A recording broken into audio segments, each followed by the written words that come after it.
Once upon a time, there was a regular office worker who had a tough time dealing with clients. Even though he faced many rejections, he kept trying to please them, and eventually, he closed the deal. He was thrilled because he thought he'd get promoted for hitting his sales target and planned to celebrate with everyone. But things took a drastic turn when an armed man rushed out of a building and a policeman got hurt chasing him. There was a struggle, a gunshot, and suddenly, our hero found himself with a hole in his chest. Instead of celebrating his promotion, well, he wondered if he was headed towards heaven. But then there was a twist. God decided to send him into a different world, one full of magic and monsters. As he arrived, a dragon flew overhead, shocking him into realizing he wasn't in his old world anymore. His appearance had changed, and God gave him some basic knowledge about this new place. God also let him customize some details about himself and wished him fortune on his new journey. Excited about his new life, our protagonist likens it to a real-life video game. He picks the name Lucille and selects various skills, such as on assessing mastery, martial arts, magic control, and monster fortune, and yeah. Wanting to avoid confronting monsters, he decides to be a healer, oh my gosh, no, and hopes to find steady work helping others. With only 3 silver coins, he realizes people become adults at 15 in this world, and determined, he sets out to find a job. On his journey, he encounters a monster's corpse and gets frightened, making a promise to himself to live a long life this time. Arriving at a city, he faces a toll and ID check at the entrance. Thinking on his feet, he crafts a story about being a healer from a small village seeking training at a clinic. The guard asks him to wait and returns with Lumina, who agrees to take him to the Healers Guild. Along the way, he accidentally bumps into some adventurers who become aggressive upon learning that he is a healer, and Lucille mentions that he's still a novice, and they let him go but warn him against becoming a corrupt healer. Observing the incident, Lumina explains that she was prepared to handle it if things got out of hand, making Lucille realize she's braver than him. Walking together, Lumina actually reveals that healers receive special treatment and only the Empire can charge them. Arriving at the guild, Lucille meets Kururu, who helps him with the application process. While filling out the form, Lucille asks if he can write village as his hometown, which puzzles Kururu. He learns that he's in Meritoni, located in the Republic of Saint Shirul, and Kururu gives him a card and asks him to demonstrate his magic ability. It turns out that he has both magic control and holy magic affinity, and before Lumina leaves, Lucille admits that he's never used magic and wonders if he can still get a job. Lumina seems unsure about her involvement. She presents him with 3 options to learn magic: Spartan training, where he studies and practices magic until he runs out of energy, taking a loan to attend magic school for 3 years, or becoming a guild apprentice while studying magic in his free time. Lucille chooses Spartan training, hoping for progress similar to his previous quota-based job, and in his assigned room, he finds a spell book waiting for him. Reading it, he discovers that casting drains his magic, but success improves his skill. He tries imagining healing a wound, but nothing happens, making him worry he's not cut out to be a healer.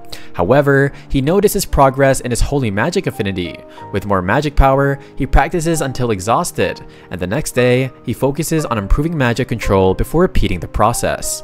Monica, a girl, brings him food and introduces herself, sparking thoughts of a harem plot. Oh gosh. Anyway, he continues training and starts to improve, and finally, on the 3rd day, he successfully casts the heal spell.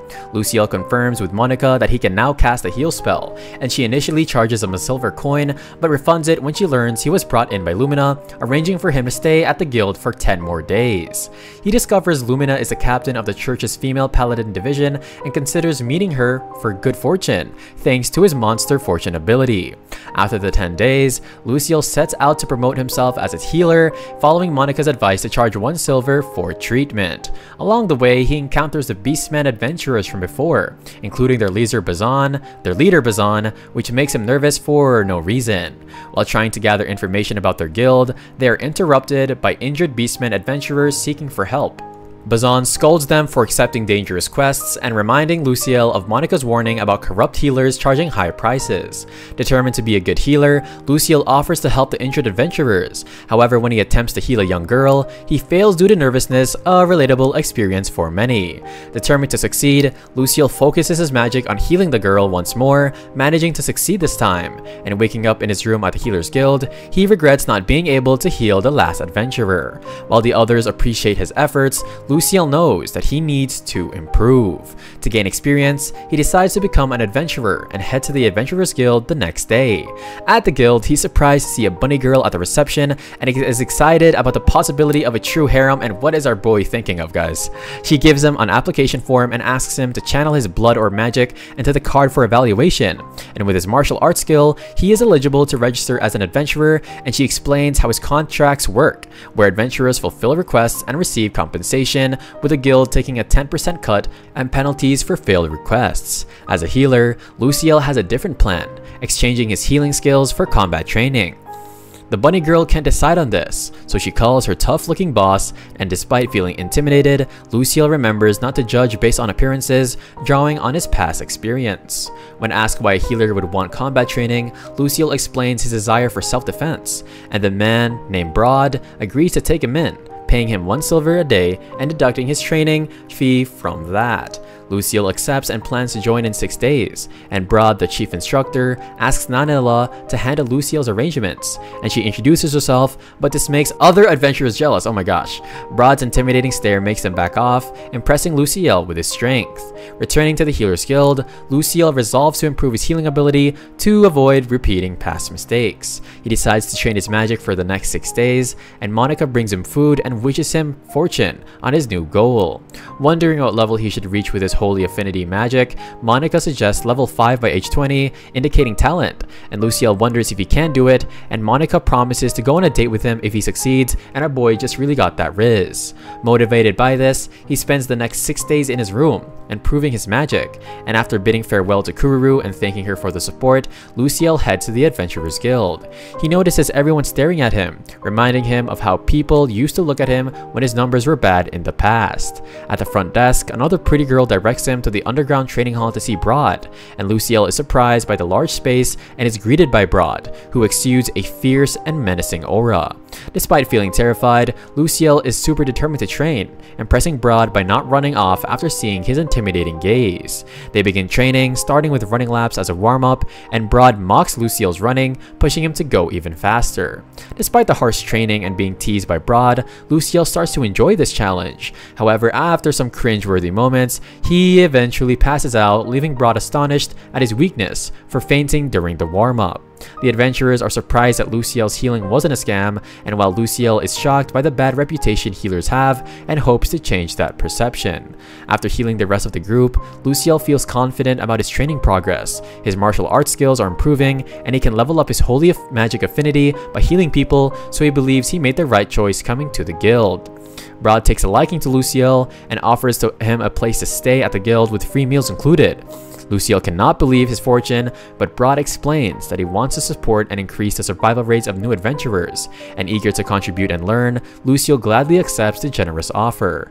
Broad mentions that he'll ensure Luciel doesn't run away before finishing his training.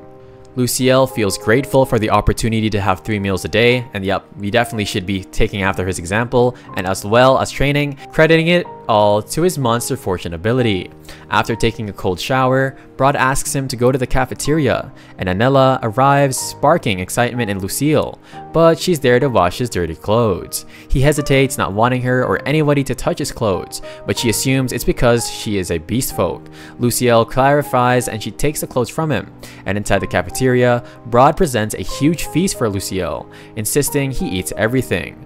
Luciel takes a bite and is amazed by how good it tastes, devouring the entire meal. Afterwards, Broad takes him to his room and advises him to rest well as he will be busy starting next week, and despite feeling tired, Luciel can't sleep, so he practices his healing magic to improve his mastery. The next day, Broad treats him to another feast for breakfast and introduces him to Gulgar, the guild cook who is a wolfman.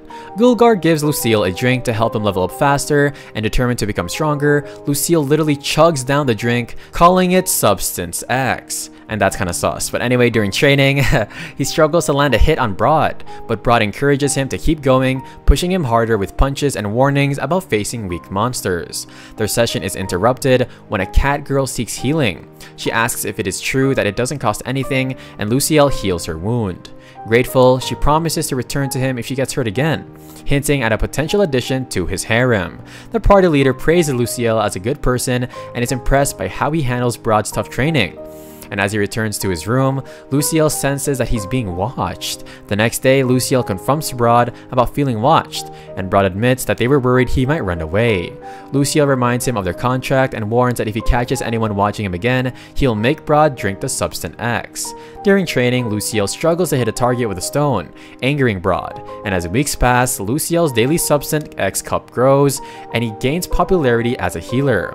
When the contract period ends, Luciel mentions needing to pay his healer guild fees to continue, and Brod rewards him with a bag of coins for training the whole month and saving adventurers' lives. Luciel gladly accepts and goes to pay his fees, promising to return and train even harder. At the Healers Guild, Luciel pays the fees for a whole year, and Monica questions the decision, warning that if he increases his healer rank, he might have to pay the fee again. Luciel assures Monica that he's not worried about his healer rank, and his main focus is on becoming strong enough to become independent. Returning to the Adventurers Guild, he's warmly welcomed back by Brod, the goat, who seems overly obsessed with him, and yeah, hopefully this guy isn't sus. When Nana teases Brod, he pretends he was just passing by and playfully asks her to renew Luciel's adventurer card without consulting him. And shocked, Luciel protests, but Brod ignores his concerns and drags him to the training hall, assuring him not to worry about the contract. After an intense training session, Luciel enjoys a hearty meal, and Brod surprises him with a book on low-level holy magic as a gift for returning on time. At first, Luciel feels patronized, but Brod explains that healers need both a healing and detoxification spell to be considered true healers, and grateful for their support, Luciel pledges to train even harder. Gulgar arrives with more Substance X, and Luciel eagerly accepts the challenge. Brod and Gulgar are astonished as Luciel swiftly downs it, vowing to surpass Brod within a year, and what a statement. As Luciel continues training, Brod mentions giving him a rare day off. Uncertain how to spend it, lacking hobbies outside guild training, Brod suggests working at the butchery house, where monsters are handled, and this will be a very good skill for him to learn. Luciel accepts and meets Galba, Gulgar's younger brother, at the butchery house, and Galba shows him a magic box for containing large creatures and demonstrates butchering a boar, leaving Luciel somewhat uncomfortable. Galba explains that the guild uses the meat for consumption and financing operations, and Brod wants Luciel to learn about monsters' weak points for future advancements in the forest. Moved by Brod's consideration for his future, Luciel realizes that it also means he's expected to fight monsters, and Galba mentions that many new adventurers have a hero complex and often meet unfortunate ends due to their ignorance. But Luciel's efforts have lowered the fatality rate, and Luciel feels flattered by Galba's words but clarifies that he doesn't want him in his harem.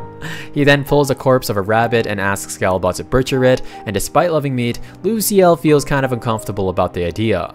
Galba encourages him, guiding him through the process step by step, and reluctantly, Luciel follows, realizing it is a necessary skill for survival. Returning to the guild cafeteria, Gulgar notices Luciel's dirty clothes, embarrassing him.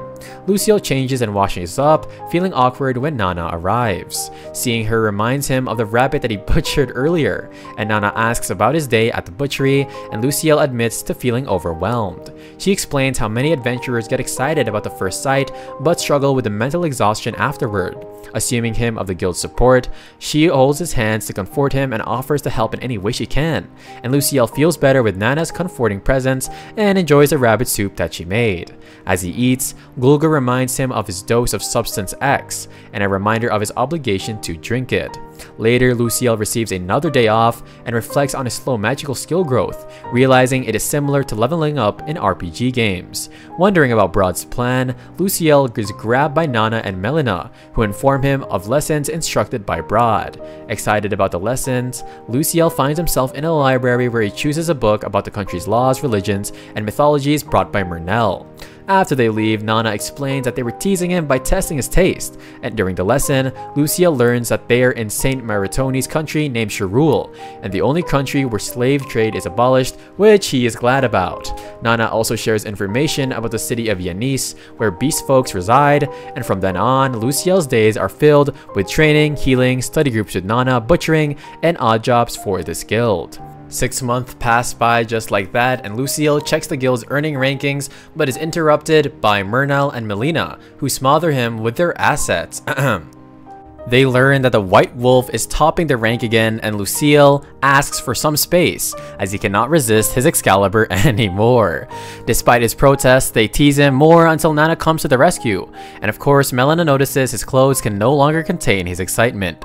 Realizing he hasn't bought new clothes since arriving in this world, Lucille decides to go shopping with Nana, and his first shopping experience in the new world. As they leave, they hear a loud noise and find Monica injured. What the heck? Lucille heals her and brings her back to his room, and Monica shares how her friend was sold into slavery due to unpaid clinic bills, and she objected, saying of course that she is going to be a target. She believes a healer named Botakuli is behind it, and worried about leaving her alone, Lucille invites Monica to stay at the Adventurers Guild. Later, Monica asks about healing charges, but Lucille mentions her kindness at the Healers Guild as repayment, and moving her with this gesture. A month later, the criminal behind the slavery incident is caught, and yep, there are no ties to the healer Monica suspected. Despite this, Monica chooses to stay and work with them, and 2 months pass and Broad is in panic mode, urgently calling for Lucille. An incident has occurred where many adventurers are severely injured by monsters. Lucille tries to heal them, but his magic is depleted.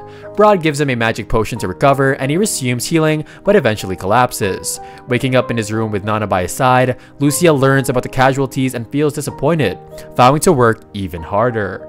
A year has passed since his reincarnation, and Lucille undergoes a style transformation that suits his personality better. Reflecting on his growth, he decides to leave the guild despite Broad's encouragement, and Lucille still feels he needs improvement and struggles to hit Broad during their training.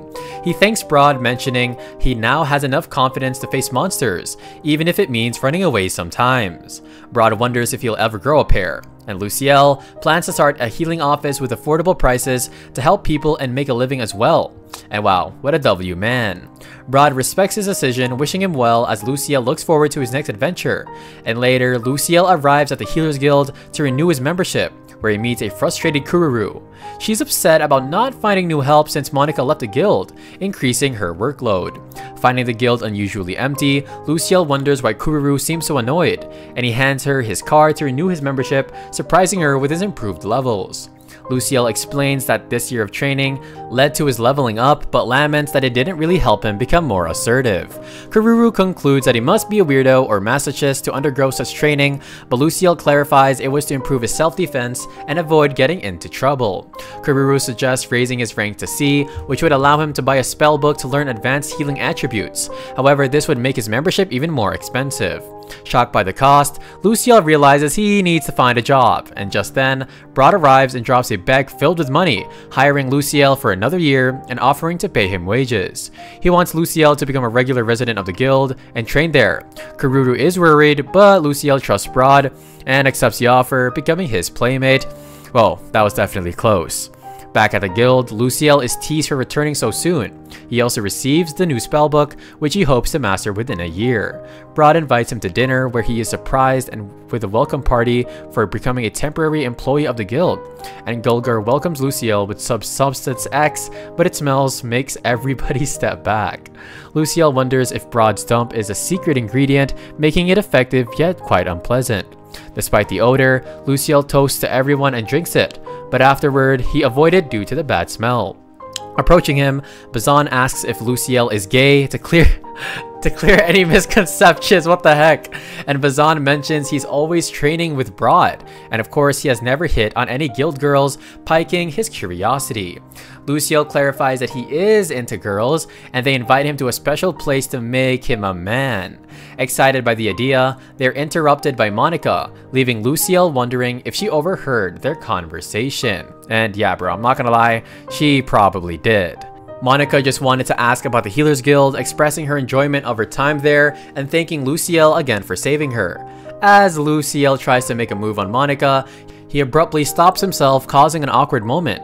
Bazan and his men wonder if Lucille's confidence will ever break through the barrier, and meanwhile, some men report to their master about a significant decrease in income and slave trade over the past year due to a healer in the Adventurers Guild. The next day, an old, overweight man in noble attire seeks out Lucille. Introducing himself as Botakuli, he demands Lucille to leave this guild for his clinic. Luciel obviously refuses, sparking an argument. During the confrontation, Luciel tricks Bodakuli into revealing his treatment methods and charges. And yeah, this guy's dumb. And it's revealed that Bodakuli uses high-level recovery magic for all patients regardless of their condition, and charges them exorbitant fees. When asked about patients who can't afford the treatment, Bodakuli dismisses it as a secret, and Luciel exposes his slave trading business and its practicing of extorting patients by overcharging for unnecessary magic. Tensions escalate, and Bodakuli orders his men to eliminate Luciel. However, Broad arrives and intervenes, restraining Bodakuli's men. Threatening to investigate Bodakuli's business practices, Broad scares him off, and Luciel expresses gratitude to Broad, noting that greed has corrupted Bodakuli, who might have been a good person in the past. Later, Broad reveals that Bodakuli may still pose a threat, so he increases Luciel's training regimen to Spartan training with an increased dose of Substance X. As Luciel continues his rigorous training, he gains a reputation for his resilience, earning the nickname Maso Zombie, and Monica notices an increase in training participants inspired by his example. Broad focuses on building Luciel's physical foundation for combat, instructing him to cast a barrier on himself and then surprising him with a sudden attack. Luciel remains unharmed, demonstrating his progress. Broad then equips Luciel with a sword and shield, declaring him his apprentice and instructing him to address him as master. He forbids Luciel from checking his status, warning that it would distract him from his goal of becoming stronger. And following Broad's guidance, Luciel dedicates himself to improving his skills through various training routines. Meanwhile, Bodakuli grows increasingly frustrated with Luciel's low treatment charges. He submits a false complaint to the Healers Guild, accusing Luciel of overcharging and requesting a transfer. As the scene unfolds, Luciel's confidence in his plan is evident, manifesting in a cringy evil laugh. 6 months, of course, later, he is seen eating a meal with such intensity that it causes a traffic jam in his throat, though he manages to swallow it down, perhaps drawing from past experiences. Gulgur amusingly comments on Luciel's forearm muscle, teasing him about his single status, while Luciel attributes his improved physique to his training under Broad, humorously referred to as being his playmate. Luciel shares how countless training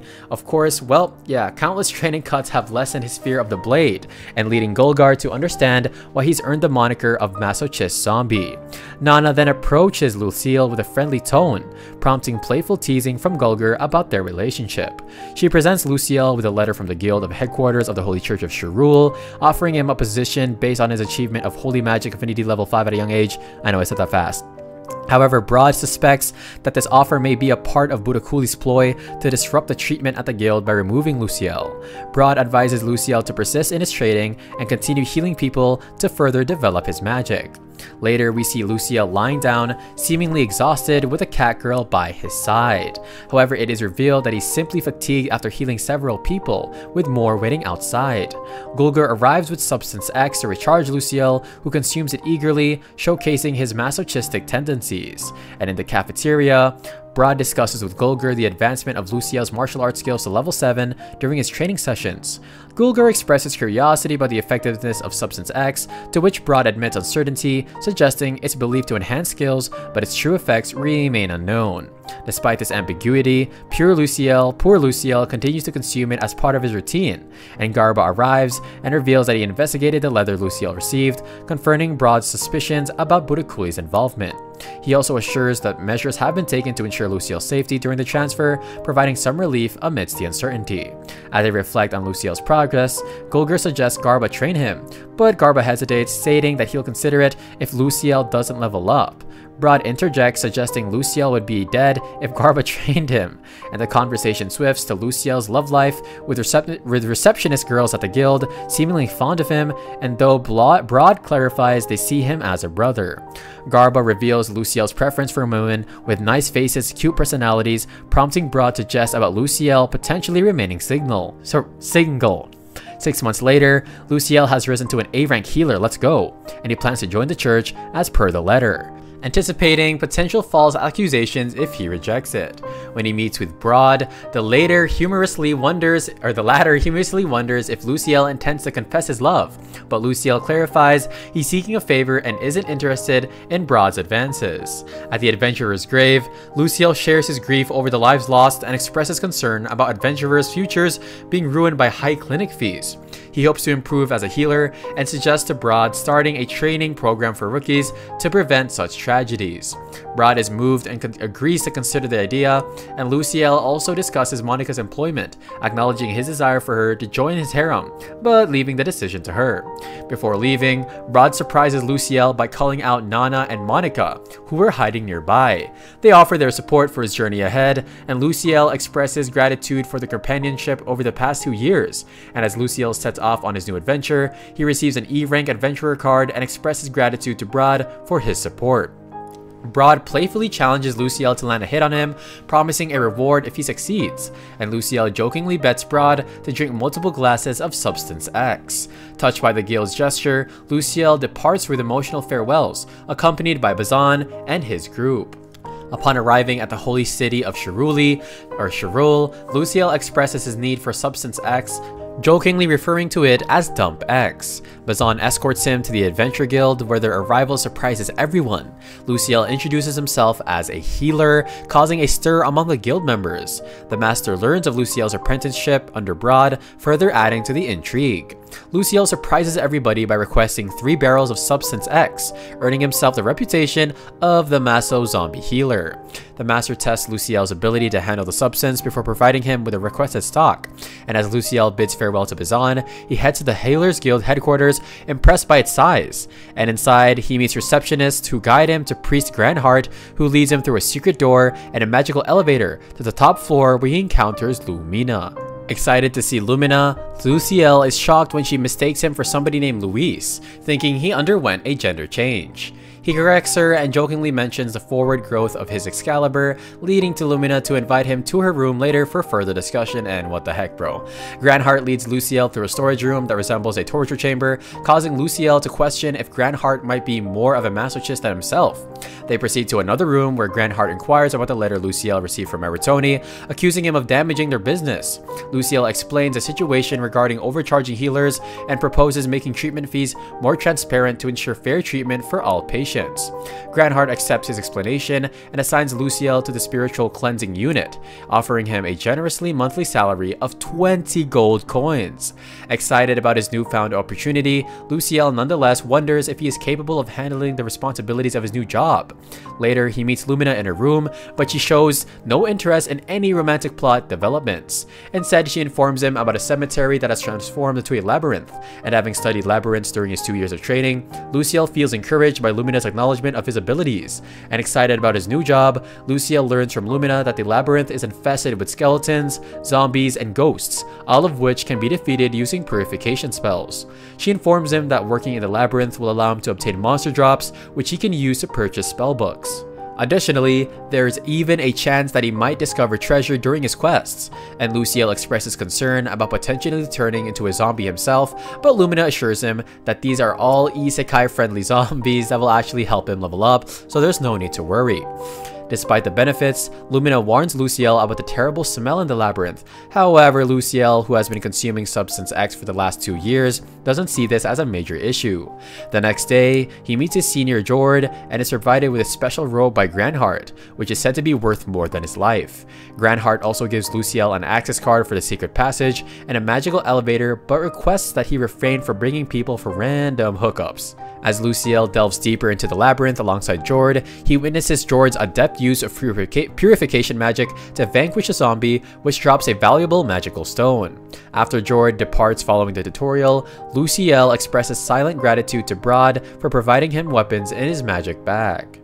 Encountering a group of zombies, Luciel's fears causes him to mistakenly cast a purification spell multiple times, failing to realize that his level isn't increasing as expected. However, he rationalizes that since he's earning sufficient money, it should suffice for now, and viewing the labyrinth as an ideal training ground, aware of the limitations of purification magic, Luciel employs a secret technique from Isekai Life Hacks, casting the spell onto his sword to conserve magic. Using his sword, he effortlessly dispatches the monsters, including experimenting with recovery magic on the undead, which proves effective but quite messy. Encountering a floating monster called a will-o-wisp, Luciel finds it surprisingly easy to deal with, and after clearing the first level and taking a lunch break without any monster interruptions, Luciel proceeds to clear the second level effortlessly, possibly due to the effects of Substance X that he's been drinking. Advancing to the 3rd level, Luciel faces a group of skeletons but emerges victorious, and he decides to call it a day. Upon encountering Jord again, Luciel is surprised when Jord casts a purification spell on him, explaining that he was concerned Luciel might have turned into a massive zombie during his half-day disappearance into the labyrinth. Despite his lack of level advancement, Luciel remains excited, viewing the labyrinth as a special training facility. Jord then guides Luciel to a shop where he can exchange magical stones for points, which can be used to purchase items. Luciel likens the experience to a video game, further fueling his enthusiasm for his adventures in the labyrinth. And after meeting the shop owner, Catelia, she assesses the magic stones collected by Luciel, valuing them at a total of 4,216 points, which impresses her considering it was his first day.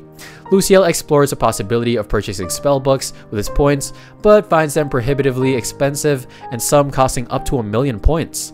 And surprisingly, weapons made from holy silver are affordable due to low demand and the prohibition of reselling, a situation Luciel credits to his monster fortune ability.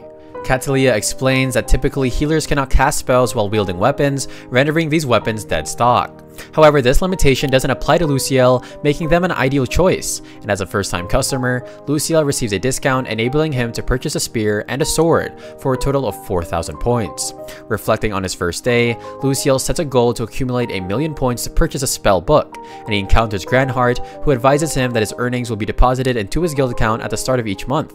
And Grandheart gifts Luciel a clerical robe and continues to offer advice, prompting Luciel to consider using his Excalibur to silence the chatterbox. On his second day in the labyrinth with his new weapons, Luciel maps the labyrinth and notices zombies can now carry weapons. His collection on the second day amounts to 5,372 points, and Catelia playfully warns him not to overdo it, teasing about tasting his Excalibur. Okay bro, what the heck. By day 3, Luciel reaches level 6 but narrowly escapes a trap when his confidence gets the better of him. He continues exploring the labyrinth, defeating monsters and accumulating points. And despite his points reaching new heights, his level still remains stuck at level 1. By day 10, Luciel reaches level 10 and utilizing his purification attack to defeat a group of monsters, expressing gratitude for the cheat-like skill that has sustained him throughout his journey. As Luciel searches for the next level, he unexpectedly encounters a boss room, but decides to postpone it for the fight later, unlike Sung Jin-woo in his first dungeon. Well, that actually is good, but anyway, upon inquiring about the boss room with Jord, Luciel surprises him with his rapid progress, having reached there much sooner than Jord did. On the following day, Luciel returns to the boss room, thoroughly prepared for the impending battle, and he spends 50,000 points on a new bow specifically for the encounter, anticipating a special reward upon defeating the boss. And after consuming Substance X for added strength, he enters a room and faces a large group of monsters. To his shock though, his purification spell is blocked, but he remains undeterred. In the midst of battle, Luciel recalls the pain he endured from Brod's Excalibur and perseveres. Focusing his magic on a sword, he engages in combat, eventually vanquishing the monsters.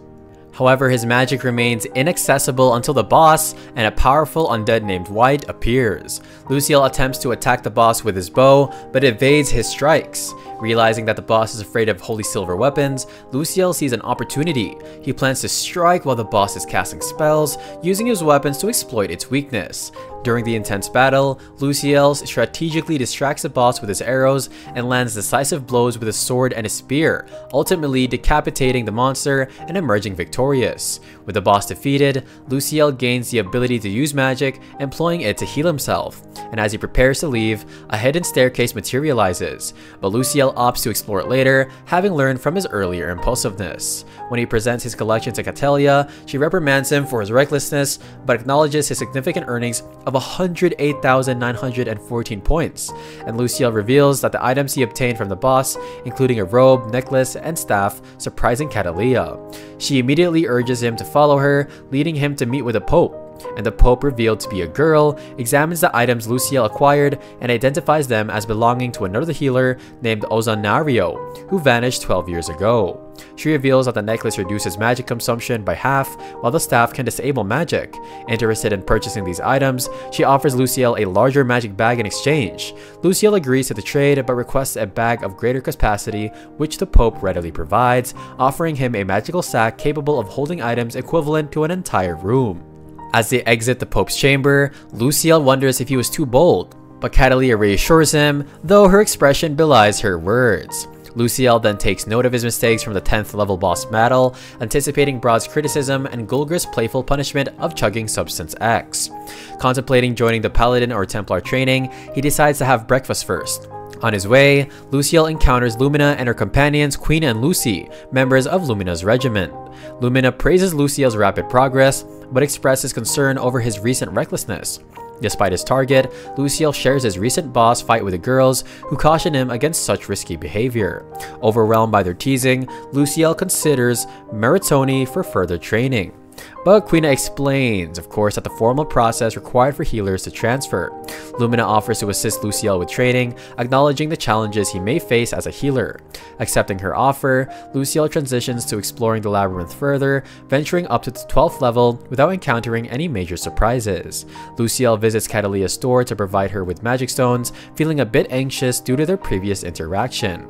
He wonders about her past as a Templar or Paladin, but Catalia warns him against prying too much, asserting her boundaries firmly.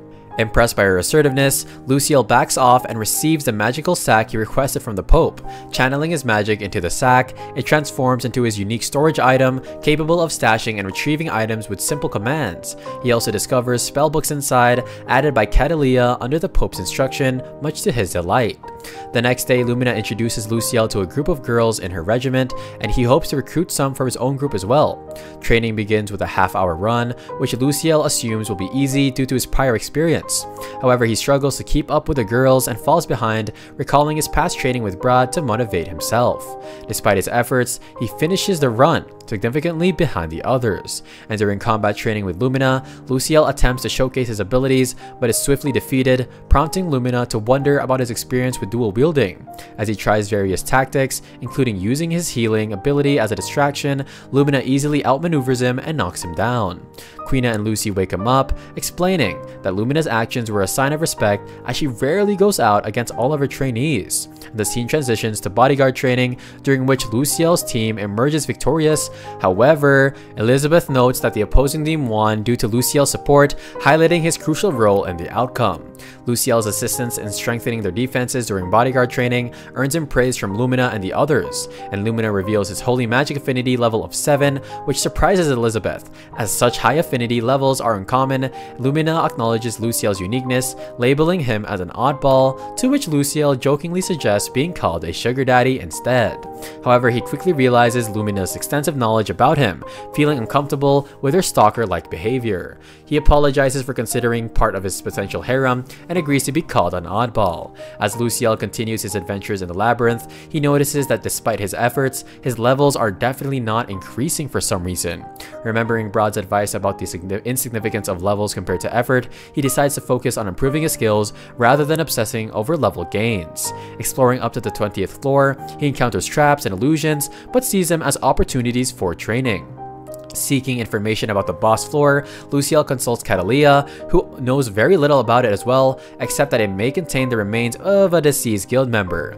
He continues practicing in the labyrinth, honing his skills for the upcoming challenges, and the scene shifts to Elizabeth, inviting Luciel to train in dual wielding techniques. Observing mock battles between Elizabeth and another girl named Ripnir, Luciel realizes the limitations of dual wielding in combat. Despite his efforts, he is defeated by Ripnir and then by Elizabeth, who demonstrates her proficiency in using fire and water magic to create illusions. Luciel's encounter with skilled individuals in the labyrinth make him realize the depth of experience among its denizens. Venturing into the 20th level, oh wow, our boy really leveled up fast. He faces a horde of undead, showcasing his continued progression. Meeting with the Pope after clearing the boss level, Luciel learns about the labyrinth's history and the fate of those who attempted to conquer it before. The Pope explains that the labyrinth's core must be destroyed to eliminate it, but no one has succeeded thus far, and she also reveals that the labyrinth was once a lively place before its transformation, and with Templars and Paladins studying there.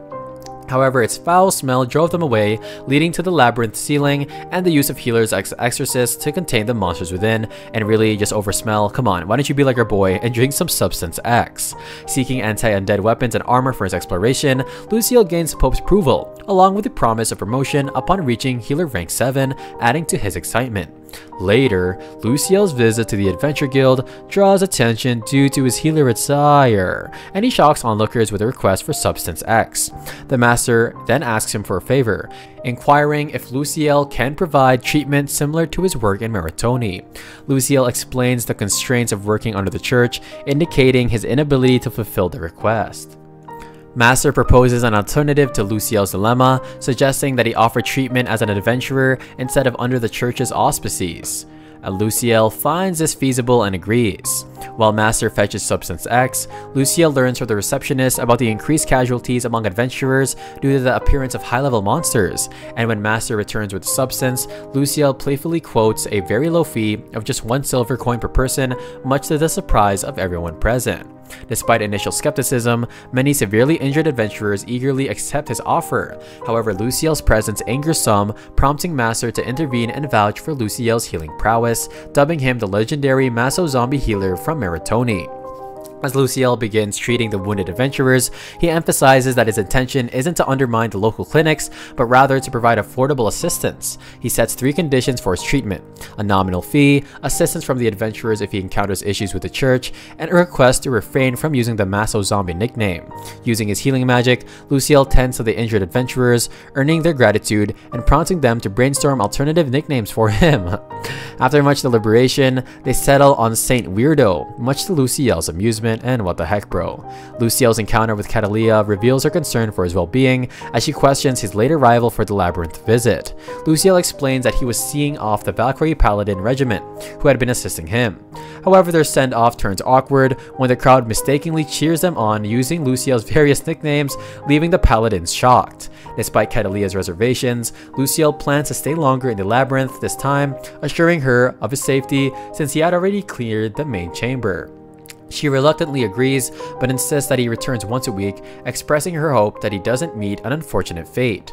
Later, when Luciel unexpectedly returns from his visit earlier than expected, Catalia is surprised, indicating her ongoing concern for his safety. Catalia's concern for Luciel's well-being is evident as she provides him with weapons, armor, and magical items from the Pope, ensuring that he is adequately equipped for his adventures, and she even offers him an angel's pillow to help him sleep better, emphasizing the importance of feeling refreshed for the next day's challenges. Despite sending him off, she reminds him to check in every week, underscoring her ongoing care for his safety.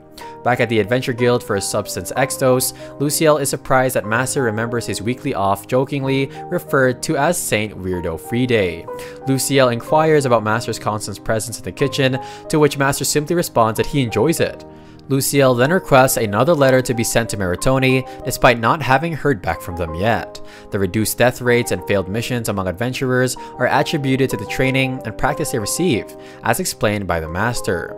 Luciel receives instruction and physical enhancement magic from elites, but he still struggles to use it effectively. He ponders over his stagnant level 1 status, speculating that it may be because he hasn't defeated any monsters. When called upon to treat adventurers, Luciel diligently uses his healing magic to assist them, and he inquires about news regarding Meritoni and the Valkyrie, learning about the safety of the Valkyries, but the unfortunate death among the Templars.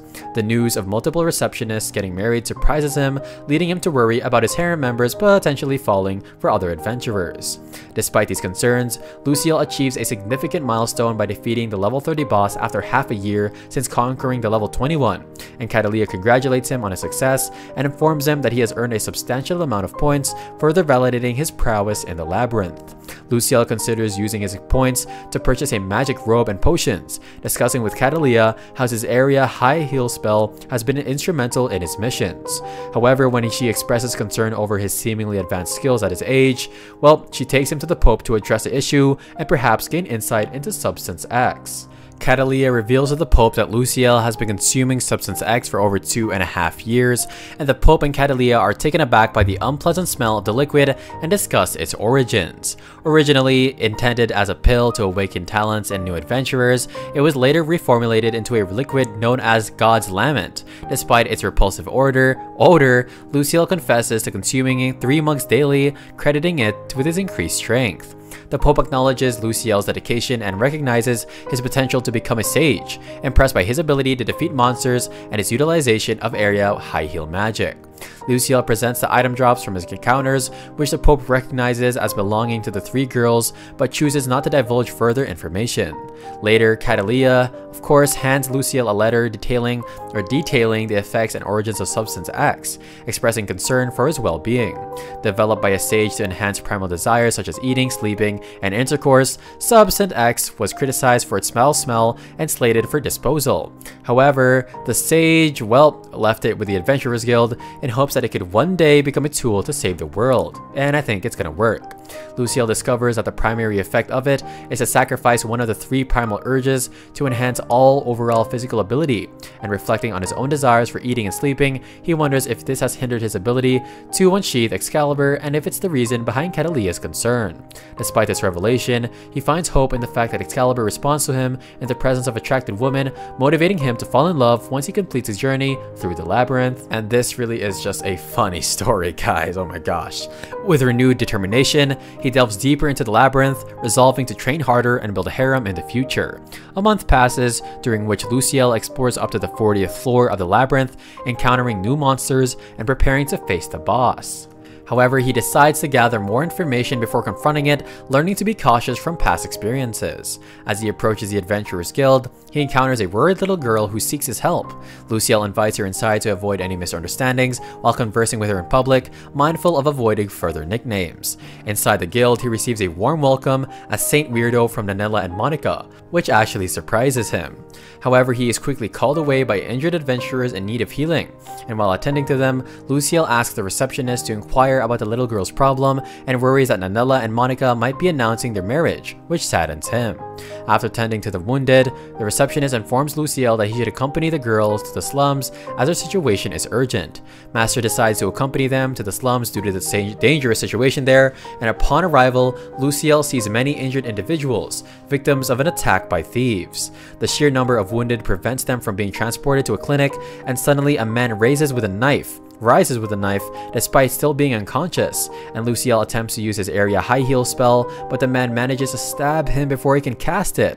And in that moment, Luciel reflects on his past life and the possibility of meeting a similar fate in this world. However, he realizes his protagonist status and activates a spell, healing himself and everyone around him, including the man who had stabbed him. Luciel discovers that the man is the little girl's father and feels relieved that they are all safe now, and other residents approach Luciel seeking his help. Initially hesitant, Luciel decides to assist them under the guise of charity, treating their injuries and purifying the area to prevent disease. He then gives a class on public safety and cleanliness, emphasizing disease prevention, and the slum residents cheer for him, calling him Saint Weirdo, which actually annoys Luciel as he wonders who the heck spread his nickname. The scene then shifts to the city center, where Luciel is dining with Nanella and Monica. Nanella expresses her concern for him after he was stabbed, and Luciel is grateful to have people who care about him. Upon hearing Melina and Murnell's impending wedding, Luciel feels momentarily frozen. However, he's relieved to hear that his harem is still active and that Melina and Murnell had informed him about it in their letters, although he never received them. He discovers that his letters were never sent by Master, leaving him furious. When Elitz inquires about his relationship with Nanella and Monica, Luciel clarifies that they're both important to him, having helped him significantly during his training under Broad. He expresses his desire for both of them to be part of his harem, surprising Elitz with the revelation of his training under Broad. Luciel spends the remaining days with Nanella and Monica, assisting him in treating adventurers and attending Master's party. Well, oh gosh, this isn't going to end well, as an apology for the undelivered letters. After bidding farewell to the girls, Luciel feels energized to face a boss on the 40th floor. Meanwhile, the slum residents, including the men who had previously stabbed Luciel, express their gratitude by bowing to him. They inform him of their plan to establish a healer's guild in Yanis, with a meeting with the Pope having gone well thanks to Luciel's assistance. The little girl, named Sheila, approaches Luciel and he learns about her inability to speak due to an accident damaging her vocal cords, and Luciel reassures Sheila that she's a hero for her role in saving people, and he uses his healing magic to give her a blessing, hoping it will aid in her voice recovery. Moving on, Luciel trains with Lumina on the training grounds, expressing his concern about facing tough opponents on the 40th floor. Lumina, in her usual blunt manner, challenges him, leading to a sparring session to assess his progress. During their training, Luciel surprises Lumina Lumina by employing a different strategy, throwing a knife at her. And despite his improvement, Lumina advises him against facing significantly stronger opponents, and Luciel notices Lumina's casual demeanor and wonders if she could be another potential member for his harem. Oh my gosh, this guy is really a freak. Lumina admits to occasionally letting her guard down, appreciating Luciel's friendly tone. As 6 months pass, Luciel prepares for the boss battle on the 40th floor, and Catalia delivers a letter from Lumina, revealing information about the boss, who turns out to be the former head Templar and current captain of the Paladins. Luciel engages in battle with the boss, who showcases formidable dual-wielding skills, and despite attempting his purification skill and throwing knives, Luciel struggles to make an impact. Facing imminent danger, Luciel resorts to using Substance X as a protective measure, which causes the boss to retreat temporarily. And I'm gonna say that Substance X is pretty much like Alien X from Ben 10. Luciel continues his assault, utilizing Substance X as a sanctuary while experimenting with various attacks against the boss. Facing the final boss on the 50th floor, Luciel fights with determination, drawing upon the experiences and skills he's acquired over the past year. And oh gosh, despite defeating the boss, he finds himself unable to exit the floor. However, Luciel has learned a cheat code for navigating the labyrinth, using Substance X to repel monsters and forge ahead. Pushing forward, Luciel discovers a treasure chest along the way, eventually reaching the boss room of the 50th floor. Meanwhile, back at the Adventurers Guild, concern mounts as Saint Weirdo, as Luciel is known, has been absent for over half a year. Rumors circulate about his whereabouts, with some speculating that the church might have detained him. In the labyrinth, Luciel faces the challenge of dwindling supplies and uncertain outcomes. He hopes that the next enemy he encounters will be the final boss, pondering the consequences of his potential demise. Consulting the spell book he obtained earlier, well, he actually finds a spell called Sanctuary Circle, which proves effective against dark magic, demons, and ghosts. Entering the boss room, Luciel confronts the formidable King White, recognizing it as a likely final adversary. Despite, well, interruptions from King White, Luciel employs his Purification and Sanctuary Circle spells to combat the Dark Affinity magic unleashed by the boss. However, the toll on his mana reserves raises concerns about his ability to sustain the battle, and Luciel implements a strategic maneuver using the Sanctuary Circle spell to overcome the King White, ultimately achieving his awesome glorious victory royale. Not like Fortnite. Anyway, as the King White dissipates, Luciel catches a glimpse of its true form and contemplates the humanity that may have once resided within these monstrous beings. Upon looting the Forbidden Holy Magic spellbook and a weapon from the defeated boss, Luciel encounters a mysterious gate that drains his magic upon contact. Despite the ominous aura, he bravely steps through the gate like a Sigma, descending further into the depths below. Descending to the lower level, Luciel faces a formidable undead dragon, initially believing it to be an insurmountable challenge. However, he considers the intelligence of dragons and wonders if the Sanctuary Circle spell could actually reverse its undead state. After restoring the dragon to its former self, this is OP by the way, Luciel earns its respect and is offered treasure as a reward. Though cautious of potential traps, Luciel accepts the dragon's offer, intrigued by its revelation that the labyrinth's purpose was to seal away the cursed beings like itself. Though conversation with the dragon, Luciel learns of the lack of heroes who attempted to free them from their curse. Grateful for Luciel's compassionate and inquisitive nature, the dragon offers them protection and warns of the increasing danger posed by the labyrinth's inhabitants as he progresses deeper into the depths. Luciel receives an emotional farewell from the dragon, who urges him to save as many beings as possible before vanishing. With new titles and items bestowed upon him, including the staff and necklace, Luciel is suddenly teleported by a magic circle of some sort, and upon his return, he is warmly welcomed by Catalia, who initially mistakes him for an undead but quickly embraces him in relief. Catalia updates Luciel on the current situation, mentioning that the protests outside the church demanding the release of Saint Weirdo and let's go justice for my boy. She escorts him to meet with Broad, Gulger, Galba, and Master, who are all overjoyed to see him alive, and amidst the commotion, Luciel's stomach growls, oh gosh, and momentarily diverting the conversation. Luciel then enjoys a proper meal prepared by Gulger himself, but is also made to consume Substance X. He learns that rumors of his death led to chaos at the guild, prompting Master to reinstate the Saint Weirdo Free Day to accommodate those in need of treatment. Despite his training efforts with Broad, Luciel finds himself mocked and defeated, leading spectators to ponder the truth behind the urban legend of Maso Zombie. Despite the setbacks, Luciel's companions express their relief of course at his safety, and offer their assistance if necessary. Galba even offers to train Luciel, recognizing the potential benefits of his unique fighting style despite labeling him as still a coward. Luciel decides to request Brod to deliver letters to Nanella and Monica, expressing his desire for one of them to accompany him on the next visit. Despite some initial hesitation, they agree to stay behind, and Brod's curiosity about Luciel's romantic intentions is cut short by Galba, who prevents Luciel from revealing his harem aspirations. After their departure, Luciel visits the Pope to present his report, and relieved by his safe return, the Pope reveals that they had sent the Valkyrie regiment to rescue him, only to be returned back by escalating monster threats beyond the 31st floor. She questions why Luciel did not return for 6 months, prompting him to share his adventures on the 50th floor, including defeating the boss, and of course, stressing the confidentiality of the information. He requests that only the Pope, Catalia, and Lumina be present for the discussion, leading to some resentment from other church members who were asked to leave. Luciel recounts his encounter with the undead dragon, cursed by a malevolent deity, who revealed that the next hero wouldn't emerge for another 40 years, and he warns of the growing darkness in the world's magic, which will result in increasingly powerful monsters, possibly even challenging future heroes with the birth of a new Demon King. The Pope instructs Catalia and Lumina to keep this information confidential, and Luciel then questions why his level remains stuck at level 1, prompting the Pope to examine his stats, which indeed show an increase. What a captivating journey, guys. Luciel's growth and development throughout these adventures and Labyrinth. But you know what, let's cut the talking. Thank you guys so much for reaching the end of the video. Make sure to comment down below and let me know what you guys thought of this anime, and make sure to also smash that subscribe button. And without further ado, I'll see you guys in the next recap. Naruhai is out.